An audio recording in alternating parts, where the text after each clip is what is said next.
Oke, kita lanjutkan materi STKP kita terkait dengan interprocess communication. Jadi ini adalah middleware layer antara transport layer dan application layer. Secara singkatnya ini low level programming untuk jaringan. Jadi yang kita kenal sebagai socket. Baik, di layar sudah kita lihat ada dua terminal yang sudah saya konfigurasi. Jadi lengkapnya ada 4 PC, PC 1, PC 2, PC 3, dan PC 4. Masing-masing sudah saya masukkan IP. Jadi untuk PC 1 itu ada di 192, 168, 563. Kemudian di PC 2 itu saya beri IP 192, 168, 564. Yang PC 3 565, yang PC 4 itu 566. Oke, saya akan perlihatkan dulu untuk dua PC saja dulu, PC 1 sama PC 2, untuk memperlihatkan pemrograman soket menggunakan Python. Jadi yang kita ilustrasikan yang paling sederhana saja dulu. Baik, setelah terhubung, artinya sudah ada IP, kemudian kita bisa saling ping untuk memeriksa koneksi antar PC tadi. Si PC 1 ngeping ke PC 2, ping 192.168.56.4 tadi. Oke, sudah masuk. Begitu sebaliknya, ini juga sudah terhubung ke PC ke 56.3. Oke. Jadi secara jaringan itu harusnya sudah tidak jadi masalah. Baik, untuk ilustrasinya kita buatkan sebuah file Python. Saya beri nama server.py.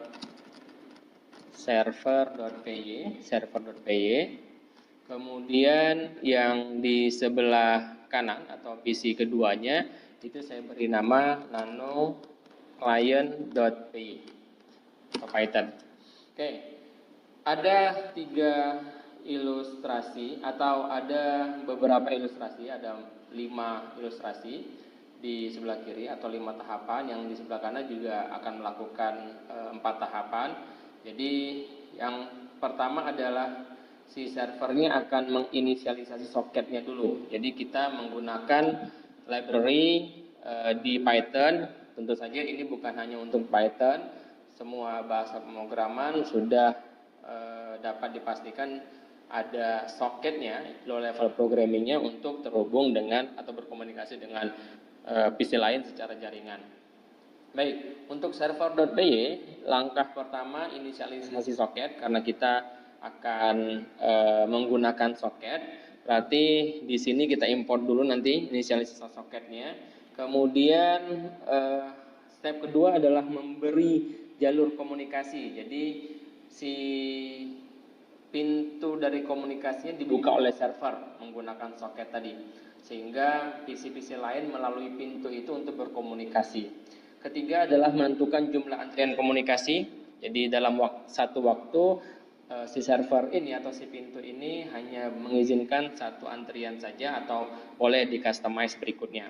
Kemudian yang keempat adalah menerima koneksi. Jadi begitu ada PC lain, dalam hal ini PC 2 yang nanti akan berhubungan dengan si PC 1 atau server, maka dia akan ditangkap oleh sebuah function, step namanya nanti. Kemudian terakhir, setelah menangkap koneksi, artinya si server ini dalam kondisi menerima apa yang dikirimkan oleh si kliennya.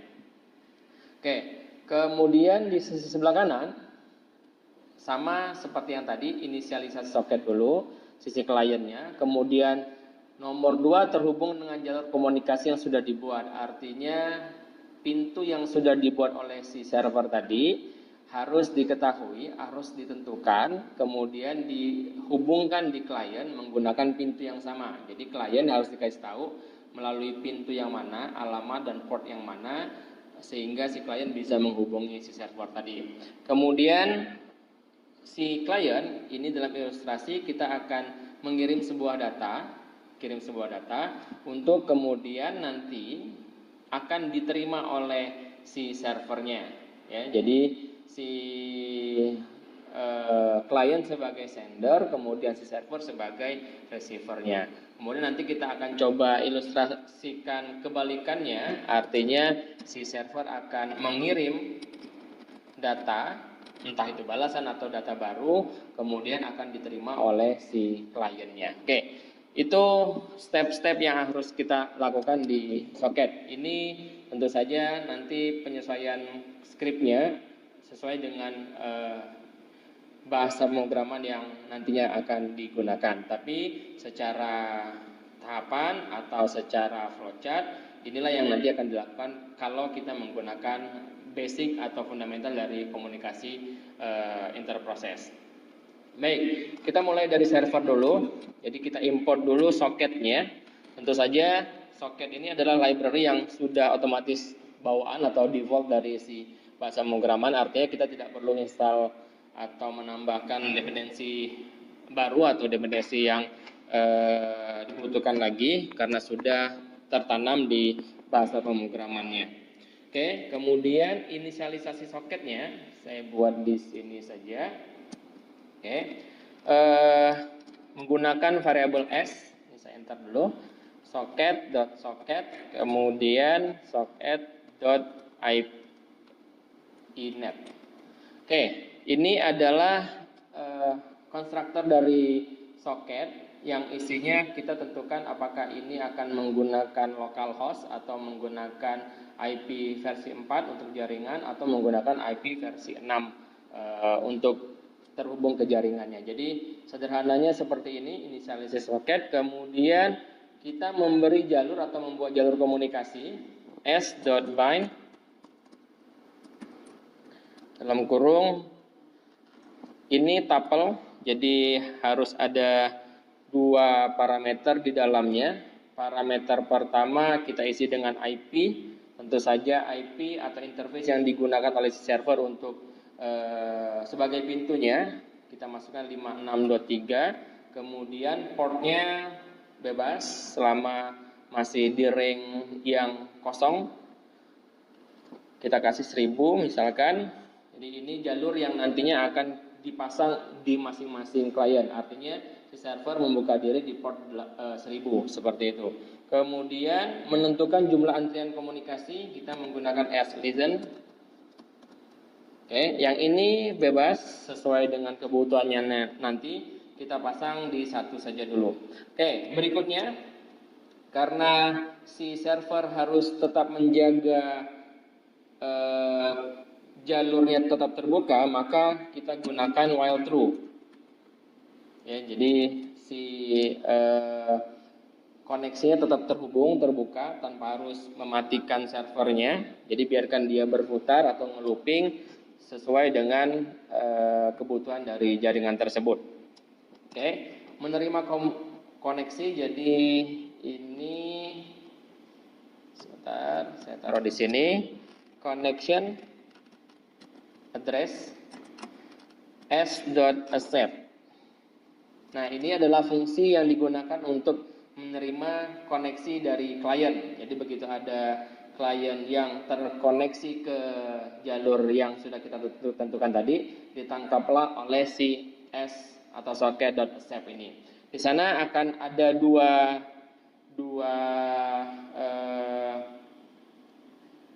parameter, connection sama address. Nanti kita dapat si IP-nya, kemudian kita dapat data yang akan dikirim. Oke, kemudian menerima datanya, ini cara menerima datanya. Menerima data. Response, saya buatkan sebuah variabel response, kemudian connection, kemudian receive. Oke, ini besarnya byte yang kita izinkan untuk dikirim, jadi itu 64 byte. Kemudian kalau sudah selesai berarti data yang dikirim tadi dapat di variabel yang namanya respon. Baru nanti kita cek apakah respons panjangnya respon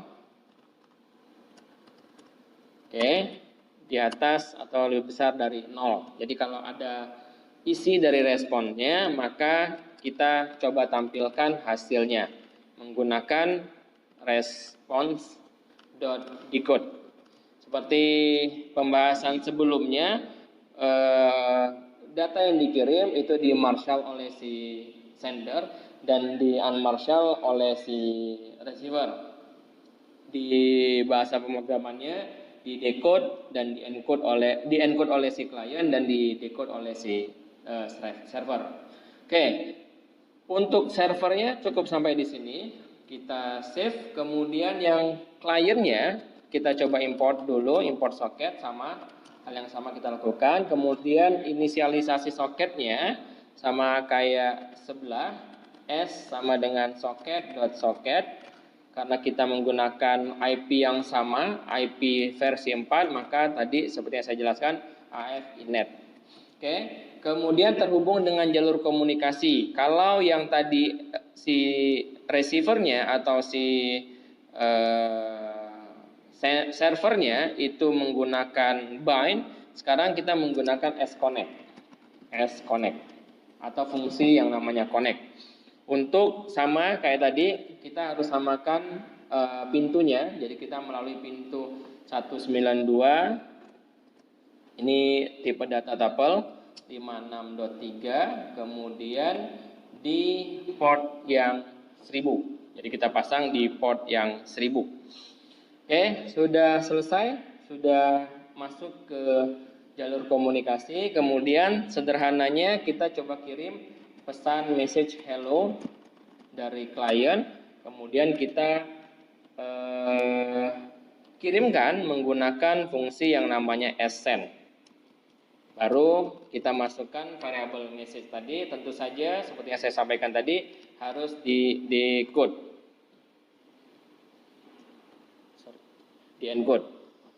Harus di-encode. Baik, yang terima data nanti kita ilustrasikan setelah ini. Jadi selesai secara substansialnya kita menggunakan soket untuk jalur low level programming. Jadi tadi seperti yang saya sampaikan, inisialisasi, kemudian terhubung dengan pintu yang sama atau jalur komunikasi yang sama, kemudian untuk kirim dan menerimanya kita menggunakan fungsi send dan fungsi receive untuk menerimanya. Oke, kita coba cek dulu. Selesai. Oke, kita coba save, yes. Kemudian save, yes. Kemudian kita coba compile Python 3 server.py. Oke. Saya tambahkan sedikit biar ada responnya. Saya tambahkan print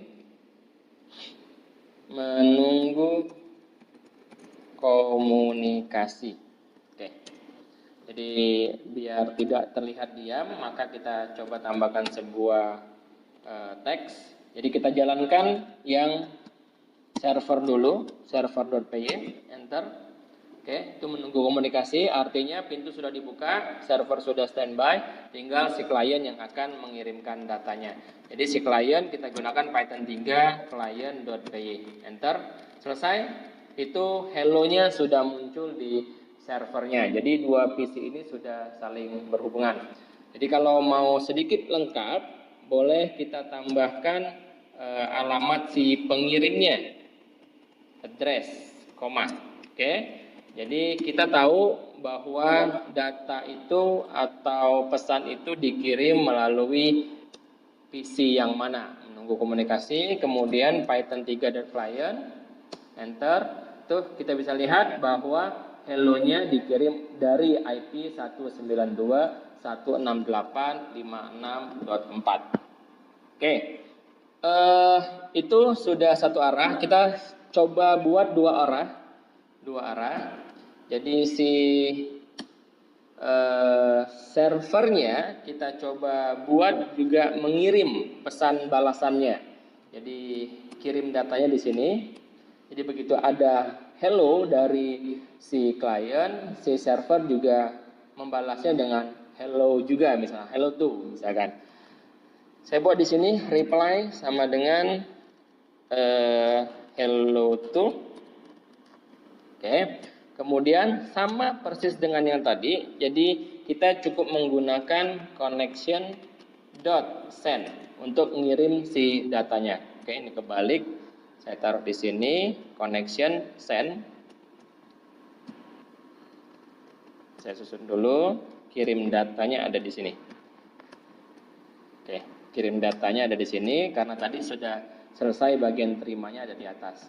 Oke, connection send-nya tentu saja reply, kemudian dot di encode karena kita mau turun ke level transport dan sampai ke level fisikalnya. Jadi harus di marshal dan di unmarshal di sisi kliennya. Jadi ini kebalikannya. Nano klien, kemudian terima datanya sama persis dengan yang dilakukan oleh si server tadi. Jadi cukup menggunakan, misalkan saya buatkan R, receive ya, sama dengan connection, atau tadi sudah ada S ya, S connect, jadi S dot receive, misalkan ini saya buat 64 juga, kemudian kita coba print terima datanya R dot di decode ulang. Oke, jadi hello dikirim, kemudian diterima di sini, kemudian setelah tampil hello-nya, si server mencoba membalas menggunakan koneksi reply itu. Kemudian dikirim, di encode, kemudian diterima oleh si klien kembali menggunakan as receive dan di unmarshal oleh function decode. Kita simpan, yes. Kemudian yang ini juga kita simpan. Kita coba jalankan Python server.py, komunikasi, menunggu komunikasi. Kemudian Python 3 client.py. Oke. Jadi hello sudah kita dapati, kemudian jawaban dari si server juga sudah kita dapati menggunakan hello to. Oke, seperti itu. Nah, ini sudah terjadi komunikasi antar satu PC dengan PC kedua. Kita coba perluas jangkauannya. Kita coba terapkan di PC ketiga dan PC keempat. Jadi kita cukup mengcopy saja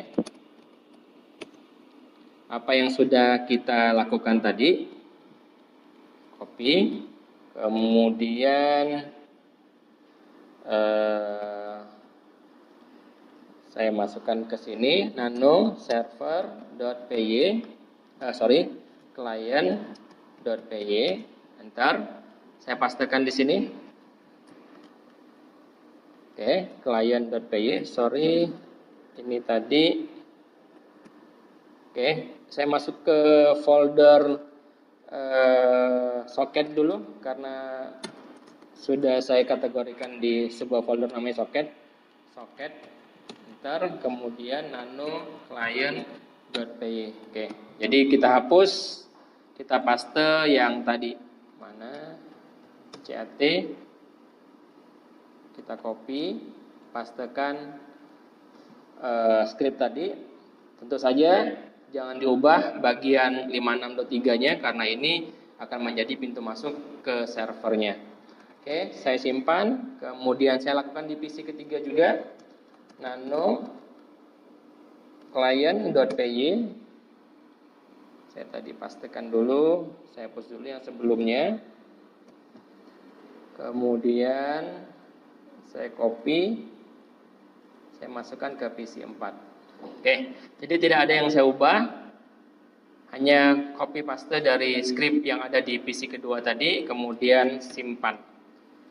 Oke, PC sudah. Oke, kita coba PC 2, PC 3, PC 4. Oke, kita jalankan dulu Python 3 server.py-nya. Menunggu komunikasi, kita coba kirim dari PC 2, Python 3.client, enter. Oke, sudah masuk hello, dibalas oleh si server hello to dari 56.4. Kemudian kita coba di PC ketiga, Python 3 client.py, enter. Sudah ada PC kelimanya atau 56.5-nya, dikirim hello, dijawab hello to. Kemudian kita coba PC keempatnya, Python 3 client.py, juga sudah terhubung ke servernya. Jadi IP-nya sudah didapatkan, kemudian pesannya sudah diterima dan sudah dibalas oleh servernya ke masing-masing PC kliennya. Baik, itu dulu terkait dengan interprocess communication menggunakan socket. Terima kasih.